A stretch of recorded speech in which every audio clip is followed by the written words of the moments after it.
তো বন্ধুরা, আজকে আমরা শিখতে চলেছি অ্যাবসোলিউট রেফারেন্সিং। তো এর জন্য আমাদেরকে প্রথমে ইকুয়াল টু সাইন দিতে হবে, তারপরে দেখতে পাচ্ছেন ওর ভ্যালু বের করতে হবে।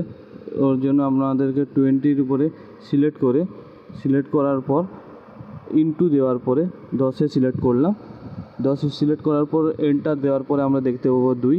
ওর পরে আমরা যদি ওটাকে ড্র্যাগ করি, সিলেক্ট করে যদি আমরা ড্র্যাগ করার পর যে ভ্যালুটা পাওয়ার কথা ছিল ওই ভ্যালুটা আমরা কিন্তু পাচ্ছি না।